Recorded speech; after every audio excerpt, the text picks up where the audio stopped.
যুক্তরাষ্ট্রের ক্যালিফোর্নিয়ায় মার্কিন সামরিক বিমান বিধ্বস্ত, ৮ জনের মৃত্যু। মর্মান্তিক ট্র্যাজেডি হিসেবে উল্লেখ দেশটির বিমান বাহিনীর। যুক্তরাষ্ট্র ইরান চুক্তি মধ্যপ্রাচ্যে স্থিতিশীলতা ফেরানোর গুরুত্বপূর্ণ পদক্ষেপ বললেন ট্রাম্প। ইউক্রেন ও লেবাননের সংঘাত বন্ধের উদ্যোগ নেয়ারও ইঙ্গিত। হরমুজ প্রণালী খোলার খবরে বিশ্ববাজারে তেলের দাম ৩ মাসের মধ্যে সর্বনিম্নে। স্বস্তি পাচ্ছেন না মার্কিন ভোক্তারা। এবং স্টেট রিপ্রেজেন্টেটিভ নির্বাচনে লড়ছেন বাংলাদেশে আমেরিকান সীমা আহমেদ। মিশিগানে প্রথম বাঙালি নারী প্রার্থী হিসেবে আলোচনায় তিনি। উত্তর আমেরিকার রাজনীতি, অর্থনীতি, অভিবাসন ও আন্তর্জাতিক সম্পর্কের সর্বশেষ খবর নিয়ে আপনাদের জন্য আরটিভির বিশেষ পরিবেশনা আমেরিকান রাউন্ড আপ। আপনাদের সঙ্গে আছি আমি আফিফা আহসান সদয়। যুক্তরাষ্ট্রের বিমান বাহিনীর একটি B-52 বোমারু বিমান বিধ্বস্ত হয়ে অন্তত ৮ জনের প্রাণহানি হয়েছে। স্থানীয় সময় সোমবার সকালে ক্যালিফোর্নিয়ার এডওয়ার্ডস এয়ারফোর্স বেস থেকে উড্ডয়নের পরই রানওয়ের কাছে বিমানটিতে আগুন ধরে যায়। নিহতদের মধ্যে বিমান ক্রুদের পাশাপাশি বোয়িং কোম্পানির 2 জন কর্মীও আছেন। এই ভয়াবহ দুর্ঘটনাকে মর্মান্তিক ট্র্যাজেডি হিসেবে উল্লেখ করেছে মার্কিন বিমান বাহিনী। দুর্ঘটনার কারণ অনুসন্ধানে ইতিমধ্যেই কাজ শুরু করেছে তদন্ত দল। ইমতিয়াজ আহমেদের রিপোর্ট। যুক্তরাষ্ট্রের মার্কিন বিমান বাহিনীর B-52 মডেলের একটি বোমারু বিমান বিধ্বস্তের ঘটনা ঘটেছে। এতে নিহত হয়েছে অন্তত ৮ জন। স্থানীয় সময় সোমবার সকালে দক্ষিণ ক্যালিফোর্নিয়ার এডওয়ার্ডস এয়ারফোর্স বেস থেকে উড্ডয়নের পরেই বিমানটি বিধ্বস্ত হয়। রানওয়ে থেকে উড্ডয়নের কিছুক্ষণের মধ্যেই নিয়মিত পরীক্ষামূলক মিশনে থাকা বিমানটিতে আগুন ধরে যায়। দুর্ঘটনার পর আকাশে ঘন কালো ধোঁয়ার বিশাল কুণ্ডলী দেখা যায়, যা কয়েক মাইল দূর থেকেও দৃশ্যমান ছিল। নিহতদের পরিচয় এখনও প্রকাশ হয়নি। নিহতদের মধ্যে বোয়িং কোম্পানির 2 কর্মীও আছেন।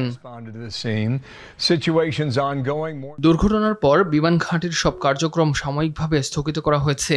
দুর্ঘটনার কারণ এখনও জানা যায়নি। প্রাথমিক তদন্ত শেষ হতে প্রায় 30 দিন সময় লাগতে পারে, আর পূর্ণাঙ্গ তদন্ত শেষ হতে সময় লাগবে 6 মাসেরও বেশি।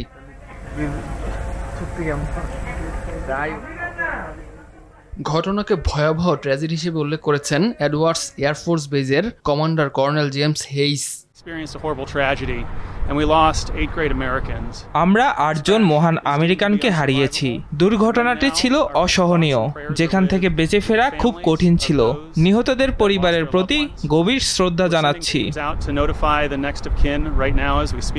আর এই ঘটনাকে মর্মান্তিক দুর্ঘটনা আখ্যা দিয়ে নিহতদের পরিবারের প্রতি গভীর সমবেদনা জানিয়েছেন ক্যালিফোর্নিয়ার গভর্নর গ্যাভিন নিউসম। 1950-এর দশক থেকে মার্কিন সামরিক বাহিনীতে ব্যবহৃত হয়ে আসছে এই B-52 বোমারু বিমান। দীর্ঘ পাল্লার বিমানটি যুক্তরাষ্ট্রের কৌশলগত বিমান শক্তির অন্যতম প্রতীক হিসেবে বিবেচিত হয়ে আসছে। ইমতিয়াজ আহমেদ, আরটিভি। ক্যালিফোর্নিয়ার গভর্নর গেভিন নিউজম জানিয়েছেন তার বিরুদ্ধে যুক্তরাষ্ট্রের বিচার বিভাগ তদন্ত শুরু করেছে। এক ভিডিও বার্তায় তিনি দাবি করেন তদন্তকারীরা তার পরিবার, বন্ধু ও সাবেক কর্মীদের জিজ্ঞাসাবাদ করছে এবং বহু বছরের নথিপত্র সংগ্রহ করছে। নিউজম অভিযোগ করেন এটি রাজনৈতিক উদ্দেশ্য প্রণোদিত এবং ডোনাল্ড ট্রাম্পের প্রতিশোধমূলক পদক্ষেপ। তিনি বলেন তার স্ত্রী জেনিফার সিবল নিউজম সম্পর্কেও তদন্ত চলছে, তবে বিচার বিভাগ এ বিষয়ে কোনো মন্তব্য করেনি। নিউজম বিষয়টিকে ব্যক্তিগত ও রাজনৈতিক প্রতিহিংসা বলে উল্লেখ করেছেন এবং বলেছেন ডোনাল্ড ট্রাম্পের সমালোচনার কারণে তাকে টার্গেট করা হচ্ছে। ইরানের সঙ্গে হওয়া খসড়া শান্তি চুক্তিকে মধ্যপ্রাচ্যে স্থিতিশীলতা ফেরানোর গুরুত্বপূর্ণ পদক্ষেপ হিসেবে উল্লেখ করেছেন মার্কিন প্রেসিডেন্ট ডোনাল্ড ট্রাম্প। একই সঙ্গে ইউক্রেন ও লেবাননে চলমান সংঘাত বন্ধের উদ্যোগ নেওয়াও ইঙ্গিত দিয়েছেন। সোমবার ফ্রান্সে অনুষ্ঠিত G7 সম্মেলনে যোগ দিয়ে এ মন্তব্য করেন ট্রাম্প। বলেন ইরানের সঙ্গে সমঝোতা আঞ্চলিক শান্তি প্রতিষ্ঠার পাশাপাশি বৈশ্বিক স্থিতিশীলতার পথ সুগম করবে। মার্কিন প্রেসিডেন্টের দাবি, দীর্ঘদিনের প্রতিদ্বন্দ্বী ইরানের সঙ্গে সম্পর্কের নতুন অধ্যায় শুরু করতে যাচ্ছে যুক্তরাষ্ট্র। তবে ট্রাম্পের এই সফর এমন সময় অনুষ্ঠিত হচ্ছে যখন তার পররাষ্ট্রনীতি ও বাণিজ্যিক অবস্থান নিয়ে পশ্চিমা মিত্রদের মধ্যে উদ্বেগ বাড়ছে। ইরান ইস্যুতে অগ্রগতিকে স্বাগত জানালেও ফ্রান্সের বিরুদ্ধে নতুন শুল্ক আরোপের হুমকি, ন্যাটো নিয়ে ওয়াশিংটনের অবস্থান এবং অভিবাসন প্রশ্নে ট্রাম্পের কঠোর বক্তব্য নিয়ে অস্বস্তি রয়েছে অংশীদার দেশগুলোর মধ্যে। সম্মেলনে আয়োজক ফরাসি প্রেসিডেন্ট ইমানুয়েল ম্যাক্রনের সঙ্গে বৈঠকেও ইরানের সঙ্গে হওয়া প্রাথমিক যুদ্ধবিরতি চুক্তির সাফল্য তুলে ধরেন ট্রাম্প। তার দাবি, এই সমঝোতা মধ্যপ্রাচ্যে উত্তেজনা কমাতে এবং বৃহত্তর কূটনৈতিক অগ্রগতির পথ খুলে দিতে পারে। যুক্তরাষ্ট্র ইরান যুদ্ধ অবসানের চুক্তি হলেও মার্কিন বাজারে জ্বালানির দাম স্বাভাবিক হতে কয়েক মাস সময় লেগে যেতে পারে। আল জাজিরার এক প্রতিবেদনে উঠে এসেছে এমন তথ্য। হরমুজ প্রণালী পুনরায় খোলার খবরে বিশ্ববাজারে তেলের দাম 3 মাসের মধ্যে সর্বনিম্ন স্তরে নামলেও এখনই স্বস্তি পাচ্ছেন না মার্কিন ভোক্তারা। বিশ্লেষকদের মতে, যুদ্ধকালীন স্থবিরতা কাটিয়ে তেল উৎপাদন বাড়াতে এবং বন্দরগুলোর জট কমাতে সময় লাগবে। এর উপর গ্রীষ্মকালীন বাড়তি চাহিদার কারণে যুক্তরাষ্ট্রে বর্তমানে প্রতি গ্যালন পেট্রোল $4 উপরে বিক্রি হচ্ছে। শুধু জ্বালানিই নয়, সার ও পরিবহন খরচ বাড়ায় দেশটিতে টমেটো ও গরুর মাংস সহ নিত্য প্রয়োজনীয় খাদ্যের দামও আকাশ ছোঁয়া, যা সহজে কমার সম্ভাবনা কম। যুক্তরাষ্ট্রের টেক্সাস থেকে মিসিসিপি পর্যন্ত 1,70,00,000-এরও বেশি মানুষ বন্যা সতর্কতার মধ্যে রয়েছে। প্রবল বৃষ্টিতে টেক্সাস, লুইজিয়ানা ও মিসিসিপিতে আকস্মিক বন্যা দেখা দিয়েছে, যেখানে বহু এলাকায় রাস্তা ডুবে গেছে, গাড়ি আটকে পড়েছে এবং উদ্ধার অভিযান চালানো হয়েছে। টেক্সাসের বান্দেরা কাউন্টিতে এক নারী বন্যার পানিতে ভেসে মারা যান। আবহাওয়া দপ্তর জানিয়েছে, আগামী কয়েকদিন আরও ভারী বৃষ্টির কারণে বন্যা পরিস্থিতি ভয়াবহ হতে পারে। পাশাপাশি মধ্য পশ্চিম যুক্তরাষ্ট্রে বুধবার শক্তিশালী টর্নেডো, ঝোড়ো বাতাস ও বড় শিলাবৃষ্টির আশঙ্কা রয়েছে, যেখানে কয়েকটি এলাকায় সর্বোচ্চ ঝুঁকি সতর্কতা জারি করা হয়েছে। ইবোলায় আক্রান্ত হওয়ার পর সুস্থ হয়ে যুক্তরাষ্ট্রে ফিরেছেন মার্কিন চিকিৎসক ডক্টর পিটার স্টেফোর্ড। মানবিক সহায়তা মিশনের অংশ হিসেবে কঙ্গোতে কাজ করার সময় গত মাসে তিনি এই ভাইরাসে আক্রান্ত হন।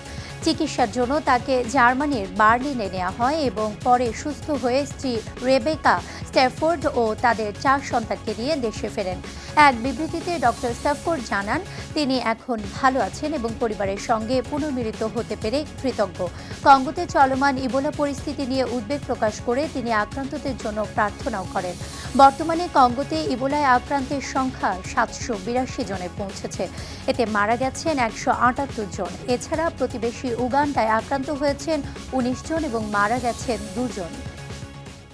যুক্তরাষ্ট্রের ক্রুজ জাহাজে সৎ বোন আনা কেপনারকে হত্যা ও যৌন নিপীড়নের অভিযোগে অভিযুক্ত 16 বছর বয়সী টিমোথি হাডসনকে বিচার শেষ না হওয়া পর্যন্ত কারাগারে রাখার নির্দেশ দিয়েছেন আদালত। বিচারক জানিয়েছেন, অভিযুক্তকে মুক্ত রাখলে জননিরাপত্তা ঝুঁকির মুখে পড়তে পারে। 2025 সালের নভেম্বরে পরিবারের সদস্যদের সঙ্গে কার্নিভাল হরাইজন ক্রুজে ভ্রমণের সময় 18 বছর বয়সী আনা কেপনার নিহত হন। তদন্তে জানা যায়, তাকে যৌন নিপীড়নের পর শ্বাসরোধে হত্যা করা হয়েছে। শুরুতে কিশোর হিসেবে অভিযুক্ত করা হলেও পরে হাডসনের বিরুদ্ধে প্রাপ্তবয়স্ক হিসেবে প্রথম ডিগ্রি হত্যা ও গুরুতর যৌন নিপীড়নের অভিযোগ আনা হয়। যদিও হাডসন আদালতে নিজেকে নির্দোষ দাবি করেছেন, তার বিচার শুরু হওয়ার কথা আগামী সেপ্টেম্বরে। যুক্তরাষ্ট্রের ইউটা অঙ্গরাজ্যে বেস জাম্পিং দুর্ঘটনায় নিহত হয়েছেন অ্যান্ডি লুইস ও ড্যানি জো ক্রেগল। স্থানীয় কর্তৃপক্ষ জানিয়েছে, ইউটার মিনারেল বটম ক্যানিয়নে ট্যান্ডেম বেস জাম্পের সময় এই দুর্ঘটনা ঘটে। নিহতদের মধ্যে অ্যান্ডি লুইস চরম ঝুঁকিপূর্ণ ক্রীড়া জগতের পরিচিত মুখ ছিলেন। 2012 সালে ম্যাডেনার সুপার বোল হাফ টাইম শোতে পারফর্ম করে তিনি বিশ্বজুড়ে পরিচিতি পান। অন্যদিকে 68 বছর বয়সী ড্যানি জো ক্রেগল ছিলেন সফল ব্যবসায়ী ও পরিবারের কাছে অত্যন্ত প্রিয় একজন মানুষ।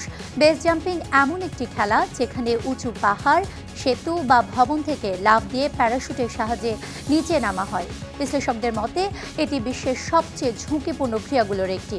লুইস 4 বারের বিশ্ব স্ল্যাকলাইন চ্যাম্পিয়ন ছিলেন এবং সাহসী কসরতের জন্য ব্যাপক পরিচিতি অর্জন করেছিলেন। লন্ডন থেকে যুক্তরাষ্ট্রের লাস ভেগাসগামী ব্রিটিশ এয়ারওয়েজের একটি ফ্লাইটে মোবাইল ফোনে আগুন লাগার ঘটনা ঘটেছে। তবে দ্রুত পরিস্থিতি নিয়ন্ত্রণে আনায় বিমানটি নিরাপদে হ্যারি রিড আন্তর্জাতিক বিমানবন্দরে অবতরণ করে। মার্কিন ফেডারেল অ্যাভিয়েশন অ্যাডমিনিস্ট্রেশন জানিয়েছে, ফ্লাইটের ক্রুরা আকাশে থাকা অবস্থায় মোবাইল ফোনে আগুন লাগার বিষয়টি রিপোর্ট করেন। পাইলট জানান, আগুনের কারণে কেবিনের ভেতরের একটি অংশ ক্ষতিগ্রস্ত হলেও তা নিয়ন্ত্রণে ছিল। কোন ধরনের ফোনে আগুন লেগেছিল তা এখনও জানা যায়নি। ঘটনাটির তদন্ত শুরু করেছে এফএ। সংস্থাটি বলছে, লিথিয়াম ব্যাটারি চালিত মোবাইল ফোন, ল্যাপটপ ও পাওয়ার ব্যাংক থেকে আগুন লাগার ঝুঁকি রয়েছে। চলতি বছর এখনো পর্যন্ত এমন ঘটনা প্রায় 100টি ঘটেছে, যা নথিভুক্ত করেছে কর্তৃপক্ষ। যুক্তরাষ্ট্রের আলাস্কা অঙ্গরাজ্যের সিনেট নির্বাচনে বর্তমান রিপাবলিকান সিনেটর ড্যান সুলিভানের নামের সঙ্গে মিল থাকা আরেক প্রার্থীকে ব্যালটে অযোগ্য ঘোষণা করেছেন রাজ্যের নির্বাচন কর্মকর্তারা। নির্বাচন পরিচালক ক্যারল বিচার জানিয়েছেন, প্রার্থী ড্যানিয়েল জে সুলিভানের মনোনয়ন ছিল ভোটারদের বিভ্রান্ত করার একটি পরিকল্পিত চেষ্টা। তদন্তে দেখা যায়, তিনি নিজের নাম ড্যান সুলিভান হিসেবে নিবন্ধনের চেষ্টা করেছিলেন এবং তার প্রচারণা ওয়েবসাইটও বর্তমান সিনেটরের প্রচারণার সঙ্গে মিল রেখে তৈরি করা হয়েছিল। সিদ্ধান্তের বিরুদ্ধে আপিলের জন্য ড্যানিয়েল জে সুলিভানের হাতে 30 দিন সময় রয়েছে। আগামী নির্বাচনে আলাস্কার এই সিনেট আসনটি ডেমোক্রেট ও রিপাবলিকানদের জন্য গুরুত্বপূর্ণ লড়াইয়ের কেন্দ্রবিন্দু হয়ে উঠেছে। এদিকে যুক্তরাষ্ট্রের মিশিগানে স্টেট রিপ্রেজেন্টেটিভ পদে লড়ছেন বাংলাদেশি আমেরিকান সীমা আহমেদ। আগামী 4 আগস্ট অনুষ্ঠিত হবে স্টেট রিপ্রেজেন্টেটিভ প্রাইমারি নির্বাচন। মিশিগানে অনুষ্ঠিত সংবাদ সম্মেলনে সাংবাদিকদের সঙ্গে আলাপকালে নির্বাচনী অঙ্গীকার, ভবিষ্যৎ পরিকল্পনা নিয়ে নিজের রূপরেখা তুলে ধরেন সীমা আহমেদ। হার্ভার্ড বিশ্ববিদ্যালয় থেকে আইনে ডিগ্রি অর্জন করে সীমা আহমেদ ইতিমধ্যে কমিউনিটিবাসীর মধ্যে ব্যাপক সাড়া ফেলেছেন। মিশিগানে একমাত্র বাংলাদেশি আমেরিকান মুসলিম নারী স্টেট রিপ্রেজেন্টেটিভ হিসেবে নির্বাচিত হলে বিদেশের মাটিতে বাংলাদেশ এবং প্রবাসী বাংলাদেশিদের ভাবমূর্তি উজ্জ্বল করবেন তিনি। এমনটাই আশা মিশিগানে অবস্থানরত প্রবাসী বাংলাদেশিদের। সংবাদ সম্মেলনের শেষে সাংবাদিকদের বিভিন্ন প্রশ্নের উত্তর দেন সীমা আহমেদ। তাহলে আমাকে একটু সুযোগ দেওয়া হবে, দেখেন আমি পারি কিনা, কারণ আমি গভর্নমেন্টে কাজ করেছি আগে, কস্ট কমিয়ে এফিসিয়েন্সি বাড়ানোর এইসব কাজ আমি আগে করেছি সারা আমেরিকায়। এ পর্যন্তই আমেরিকান রাউন্ড আপ। উত্তর আমেরিকার গুরুত্বপূর্ণ সব আপডেট পেতে আরটিভির সাথেই থাকুন। মতামত জানান আরটিভির সামাজিক যোগাযোগ মাধ্যমে। সবাই ভালো থাকুন।